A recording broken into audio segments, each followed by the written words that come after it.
Yeah, just really quickly, we've just finished the Bear Pit session with SARM, had dialogue sessions yesterday with SARM. It's always a big event in the province when SARM comes to meet. This is just a very different year because, of course, they didn't come to meet, and we did it virtually, which was really quite different. But I can tell you that the exchange from SARM delegates, whether it's the Reeve Council or administrators, was very, very useful for us as a government each and every year. You know, we're in touch with SARM often through our constituencies, but to have them come together in a Bear Pit session and ask the questions that are important to them in that setting is also important to us. And we learn from it, and we take those questions back and see how we can address so many of them. I would say that maybe the virtual style of a Bear Pit maybe isn't as aggressive, perhaps, as they have been in past years that I remember. It's something about having 1,000 delegates in one room and question after question, as opposed to the way it was set up this year, but still valuable and still really value the relationship that we have with our municipal partners in rural Saskatchewan, as we do with our municipal partners in urban Saskatchewan as well. So that's just kind of a quick synopsis of what, as a minister responsible for government relations, feels post-SARM dialogue and Bear Pit this morning. Maybe Mr. Premier, you have anything else to add? I would just say thank you to all of those involved with the Saskatchewan Association Rural Municipal Convention this year. They went above and beyond to first of all have a convention, in a virtual form, and I think from what we see peeking in, it looks like a great success with a large amount of attendance. And I think on behalf of the government, we would thank them. As the minister had said, we interact with a number of SARM members and SUMA members throughout the year through our work as MLAs. But to have SARM come together this year virtually took a tremendous amount of effort, and it's a great opportunity for us in government to really reach into each of the main streets in communities right across this province to really get a snapshot of what is on people's minds, and is there anything that we ultimately need to address when SARM comes together as a whole. So I'd like to thank all of the folks, Ray Orb and his team at the Saskatchewan Association for Rural Municipalities, in actually bringing together everyone to have a SARM convention, given the challenges that we've had this past year.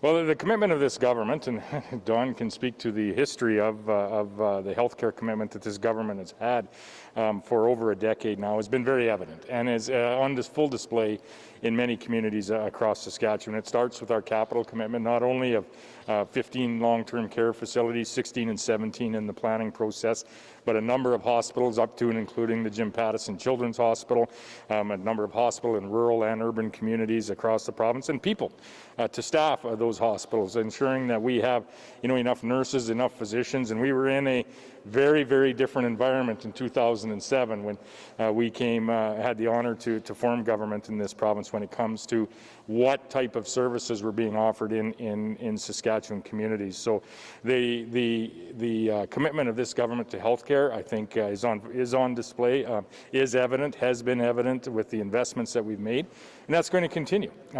Most recently, it was evident in our election platform, with committing to 300 additional community CCAs to serve not only long-term care facilities, but to ensure that we can expand home care services into rural and remote locations, evident and important to the folks at the Saskatchewan Association of Rural Municipal meeting here this week. But we are going to continue to invest in the years ahead. It will be in addition to what we already have invested, and I think highlighting that today should be no surprise to Saskatchewan people.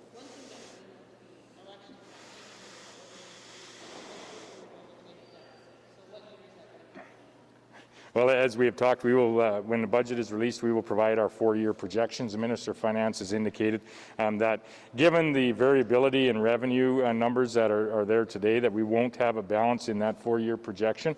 I would just add that we are going to introduce our budget here this spring. That will actually be the 3rd budget that has been introduced in this province since the last federal budget has been introduced. And it's been the 2nd budget that has been introduced in this province, the 1st province to do so since the COVID pandemic has been on. So it won't be in that 4-year projection, given the variability that we see in the revenue numbers.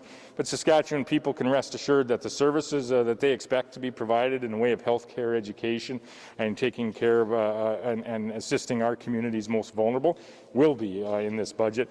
And as we talked about, long-term care will be one of the priorities of this government, as it has been into the future.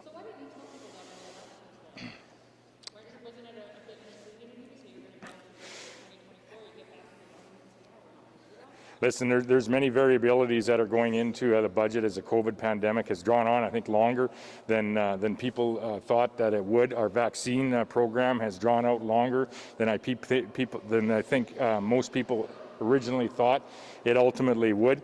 And that has had an impact on the jobs and the general economy here in the province. And yes, it continues to have an impact on the provincial revenues. What the people of this province can be assured is that one of the focuses of a Saskatchewan Party government is to bring the fiscal house of this province back into order. We'll do it as soon as we are able, but we're not going to sacrifice the services that Saskatchewan people know and expect the provincial government to be providing in their communities.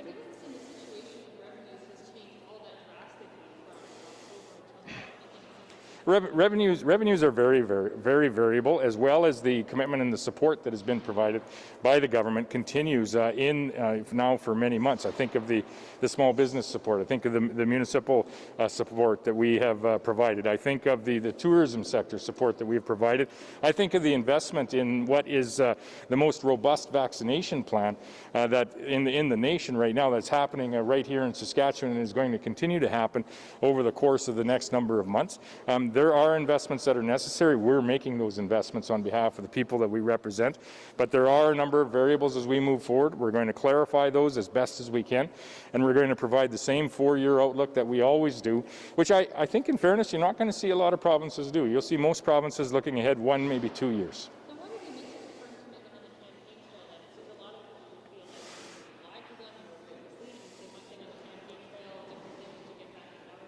This government is committed to ensuring that the fiscal house of this province is in order, and we're going to make every effort to ensure that happens sooner rather than later. And I think the Minister of Finance has said that the projections will be out 4 years in this day in a post-COVID environment. There will be much variability in those projections. It's still possible that we could find that balanced budget by 2024, but it won't be in the projections that she released. It was what she'd indicated the other day. You'll see more clarity around this on budget day.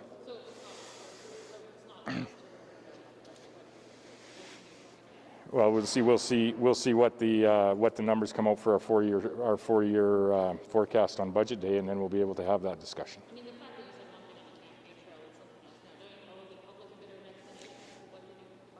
The explanation is, as I said, is that there are a number of variables with respect to how long this pandemic has gone, our access to vaccines, the supports that have been required in an ongoing fashion, and the variables around some of the export pricing and the export opportunities that we have here in Saskatchewan. Saskatchewan provides that food, fuel, and fertilizer to the world. We most certainly are going to continue to do just that, and there's a number of variables with respect to what that is going to look like, not just in the next 6 months, but likely variables over the next 3-4 years.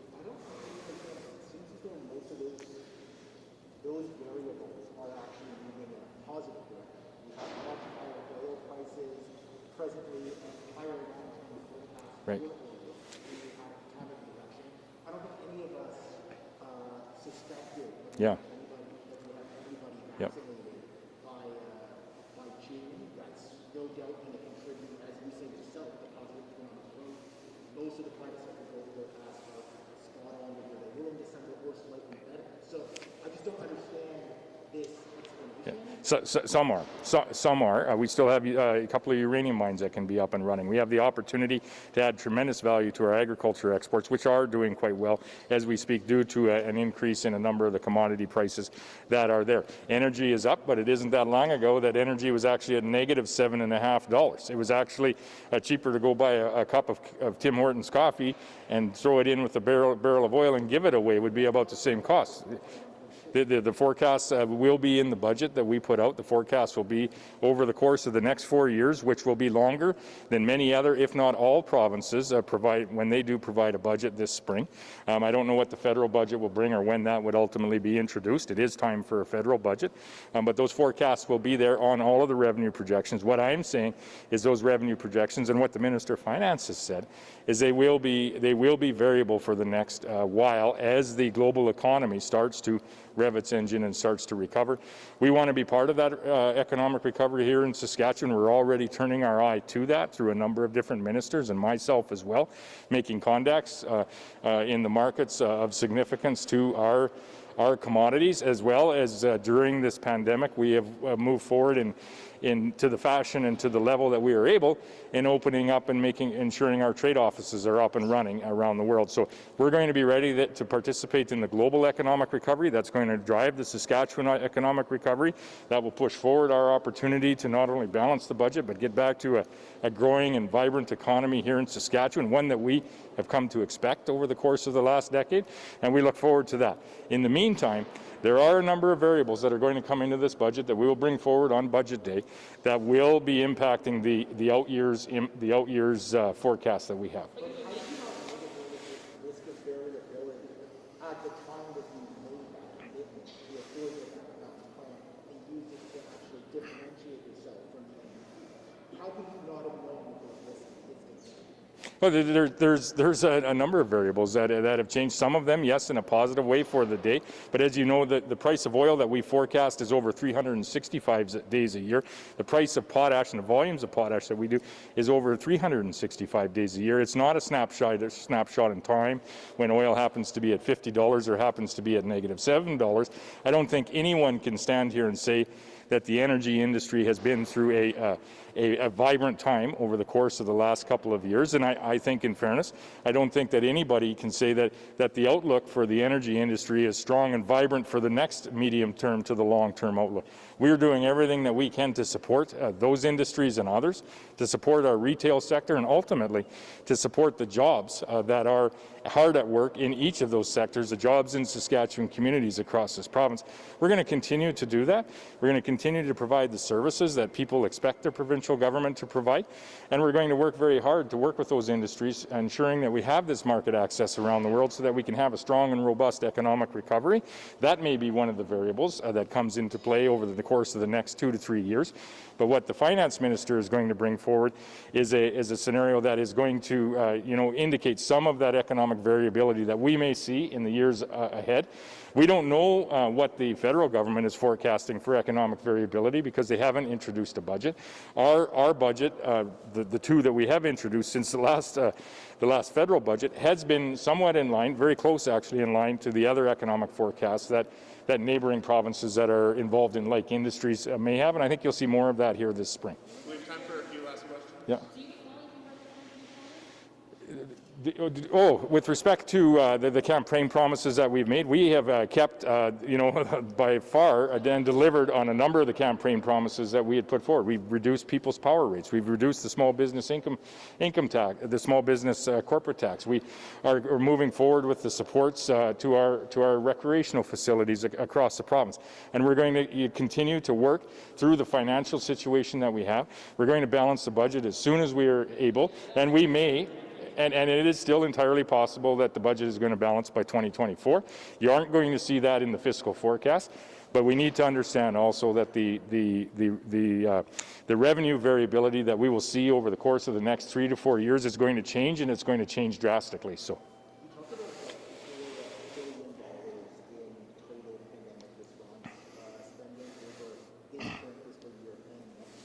I just want to get a sense of what's included in this fiscal year so I can calculate what's likely to come next year. Are you including stimulus? Are you including the roughly $1 billion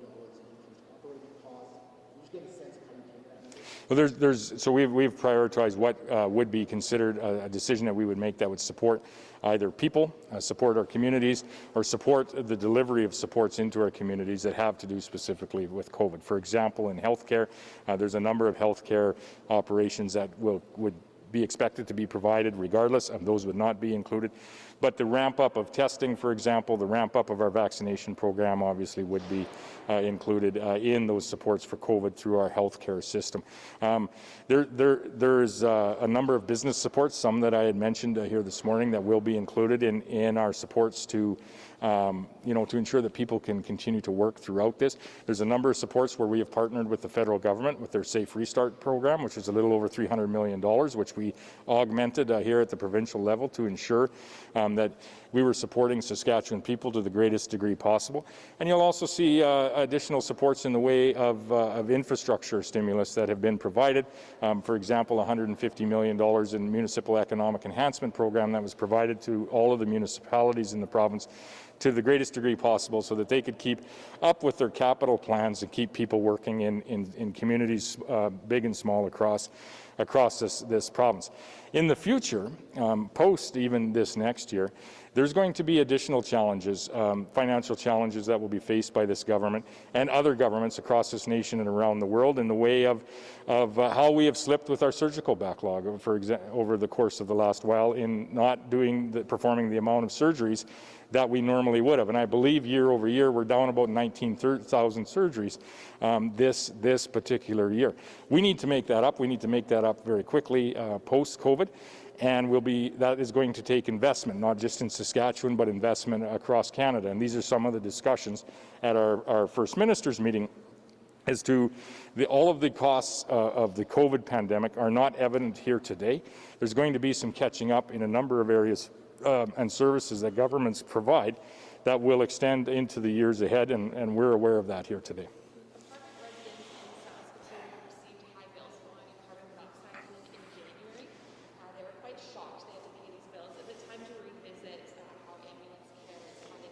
Well, we did revisit that to some degree in the campaign as well. I'm not aware of the specific situation there. I just saw a quick note here this morning, which may or may not be a little bit of a unique situation due to an event that happened at an apartment building in Saskatoon. But we have heard some of the concerns around ambulance charges across this province. We addressed that to some degree during the campaign, but I know and delivered on that promise, but I know the health minister will be looking into this specific situation on its merits.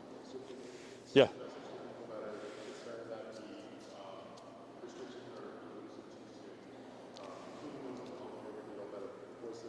Right.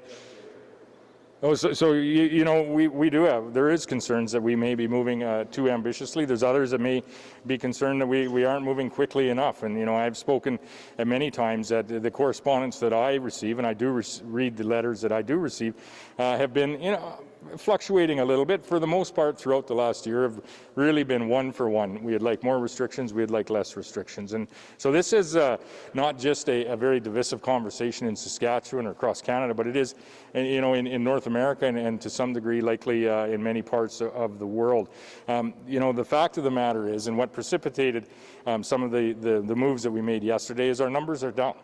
Even in Regina, where we do have some variance present to a higher degree, lesser degree than other areas of the nation, but a higher degree compared to other areas of Saskatchewan, our numbers continue to decrease. Our hospitalizations have continued to decrease over the course of the last while. And we do today have more access to vaccines than we did yesterday. And in the next 3 weeks, we are going to receive more vaccines than we have in the last 3 months. And so this is a real turning point and a positive day for Saskatchewan. Is for the first time really in about a year, we were able to look ahead at the next number of days, the next number of weeks, and see that things are going to improve from a COVID perspective. And it's been a long time since we've been able to say that.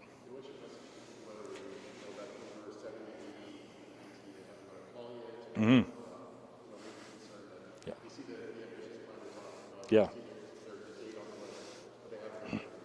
Yeah, I would say stay tuned. Today and tomorrow there's going to be more information that will be provided from our ministry and Minister of Health with respect to the transition that is currently underway. The transition from, in the early days with not a large number of vaccines available, the Saskatchewan Health Authority was calling folks in our Phase 1 priority group, long-term care centres, for example, people over 70 and a number of healthcare workers, to schedule their appointments for their first vaccination. As we move forward, that transition, and the details will be provided later today, we're going to go to a self-booking system, either online or a toll-free number that will be available in the days ahead.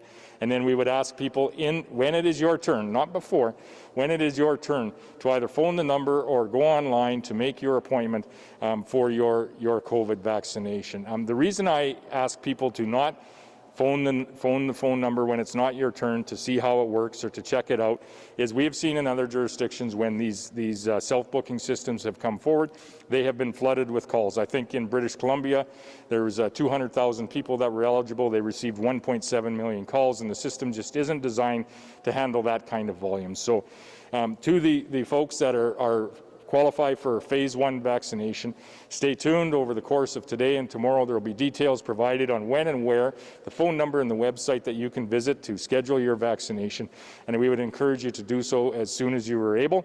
And to the others that may be 60 to 69, 50 to 59, part of our Phase 2 delivery, we would ask you to wait until the time when you are eligible, and then to contact either the website or the telephone number to schedule your call at that point, not before. Last question.